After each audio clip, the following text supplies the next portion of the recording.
Génesis, ayer y hoy, aprendiendo del pasado, de Génesis, ayer y hoy. La salud es primordial en el ser humano. Sin la salud, la vida terrenal es muy compleja. El control de la salud significa el control de muchas cosas, entre ellas de la voluntad del propio ser humano. Y como los seres humanos tenemos memoria selectiva, y esa memoria selectiva pertenece a querer recordar las cosas que nos hacen bien y tratar de olvidar las que nos hacen mal, porque aquellos que no pueden hacer esto terminan siendo muy rencorosos y se enferman por ese rencor. Esta memoria selectiva hace muchas veces que las cosas nos resbalen y no le demos el valor de tenerlo permanentemente presente para poder evaluar situaciones del momento en que vivimos. Si nosotros decimos que uno de los países más ricos de la Tierra es la Argentina y tiene la mitad de su población pobre, hay una deficiencia o administrativa o política, o porque un grupo de ladrones se dedicó desde el Estado o desde la empresa privada a no cumplir las funciones por las que fueron elegidos, sino a tratar de hacer negociados o evadir impuestos para no tributar y para que esa sociedad que menos recibía no recibiera directamente nada. La Argentina es uno de los países que tiene mayor cantidad de impuestos, por lo tanto, también aquí podríamos abrir otra página de discusión. Pero yo quiero recordar en esta fragilidad de nuestra propia memoria que después, cuando aparece la invasión de cuestiones falsas que se difunden por redes sociales, por los medios de comunicación y demás, pero que a nosotros nos acomoda en nuestra memoria y nos gusta, de pronto la tomamos, la asumimos como verdad revelada, cuando en realidad es una mentira del otro que nos transforma nuestra propia vida. Y repetimos, como loros, lo que no es cierto, porque no lo investigamos, porque no nos preocupa averiguar y porque es una especie de desquite, porque total hablamos del otro. Este introito sirve para recordar lo que muchos olvidamos. Aquellos famosos Paraná Papers, donde había una enorme cantidad de argentinos que habían aparecido allí. Les recuerdo algunos simplemente para el ejercicio de la memoria que estamos hablando, ¿no?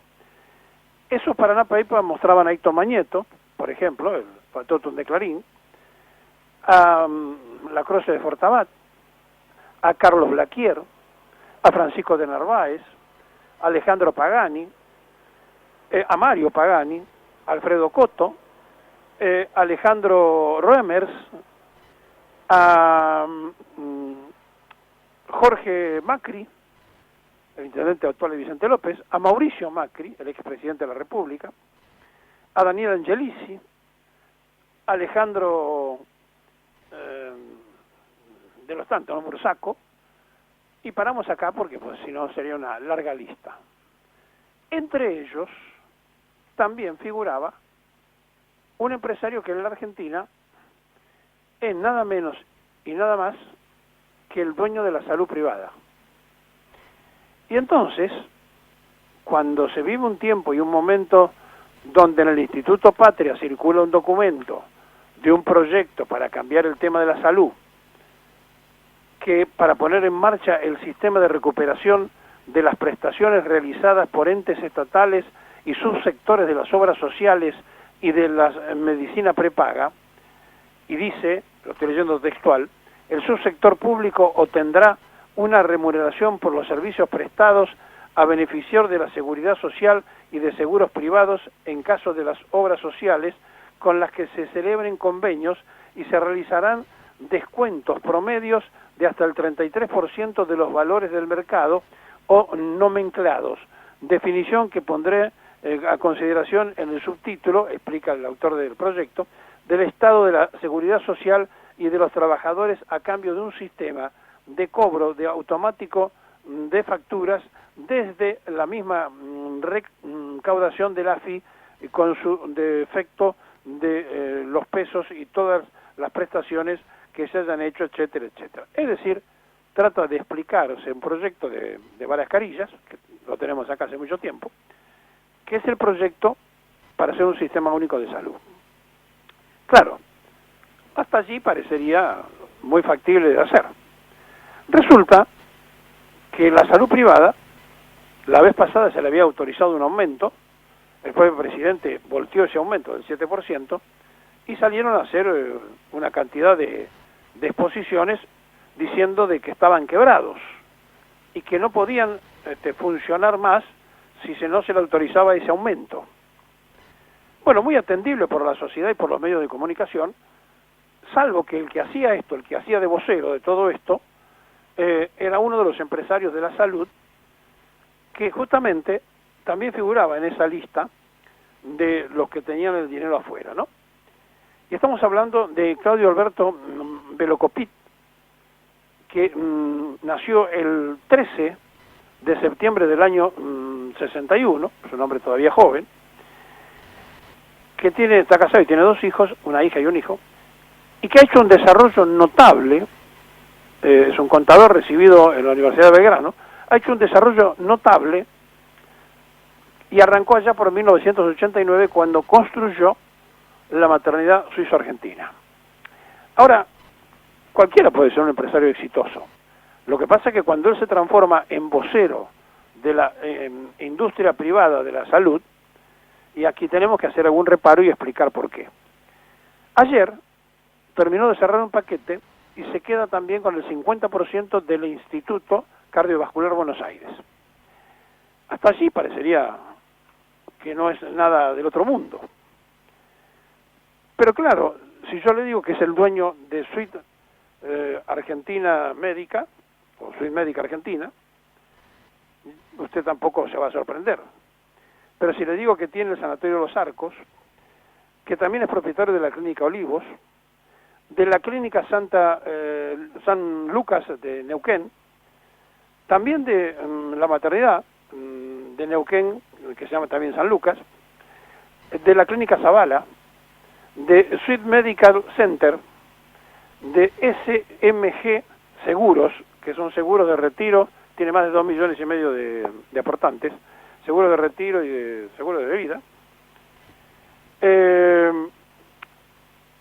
CM Seguros, le decía, el Instituto de Salta, Ecoemergencias Médicas, SMG Life, Blue Cross de Uruguay, Blue Chef de Uruguay, SMG, una ART,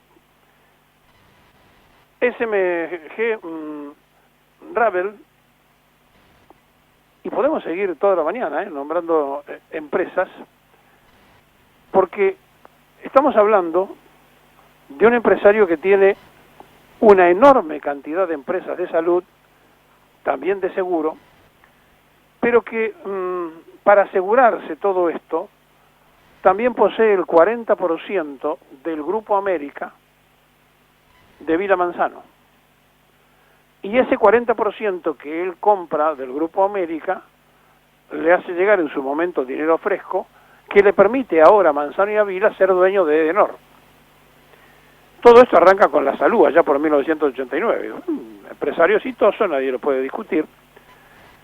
Pero evidentemente, cuando estamos hablando de reestructurar el sistema y cuando sale justamente Velocopit a defender la empresa de la industria privada que no, si no en el momento quiebran, termina de comprar un 50% más del Instituto Cardiovascular de Buenos Aires. Es decir, maneja 20 empresas de salud, o 10 o 15, y entonces uno se tiene que preguntar, como la salud es privada, y evidentemente el que está dentro de la salud privada nadie lo obliga, está porque quiere o porque puede, uno se tiene que preguntar entonces hasta dónde el Estado debe concurrir a solventar gastos de este tipo de prestaciones. Y acá entonces sí viene toda una discusión, porque si tenemos un hospital municipal, provincial o nacional que le faltan cosas y después usamos dinero para solventar empresas privadas so pretexto de que están en estado lamentable por la pandemia y que entonces como son empleados de la salud y demás, sí. pero averigüemos a quién se la damos, cómo se la damos y por qué se la damos. Porque si hay capacidad para comprar el 40% del paquete de América, si hay capacidad para comprar el 50% de un instituto, debe ser porque financieramente no debe estar muy mal. Digo, pregunto. ¿Esto qué significa? Significa que a veces, la mayoría de las veces, los enfoques que se hacen desde los que administran provisoriamente el Estado, que es el gobierno de turno, cualquiera que fuere, tiene una tremenda confusión entre lo que es privado y lo que es público. Entonces, cuando allá por el 89, justamente cuando empezaba este hombre a dar sus primeros pasos, en la época de Menem, se empezó a decir que la salud, que era nacional, se pasaba a ser provincial y municipal, y que la seguridad y la educación pasaban casi por el mismo destino. Se estaba renunciando al Estado, porque el Estado no puede renunciar a esas tres cosas: a la seguridad, a la salud y a la educación. Son tres cosas que no se pueden renunciar. Nadie dice que no puede existir la empresa privada, pero no puede el Estado renunciar a eso. Y entonces, si la misma recaudación del Estado hay que financiar a empresas privadas, yo diría que primero averigüen cómo está el hospital público. Yo diría que primero pregunten cómo está la educación pública. Yo diría que primero pregunten cómo está la seguridad, porque si no, estamos confundiendo las prioridades del Estado. Esta situación se repite constante y permanentemente. Ahora, la pregunta es, la Argentina está cerca de deber 400.000 millones de dólares, cuando ya por 1946 Perón había repatriado la totalidad de la deuda externa y en 1955 éramos un país acreedor, nos debían a nosotros. En 2 años de la fusiladora empezamos otra vez a ser deudores y nos llevaron de la manito al Fondo Monetario Internacional.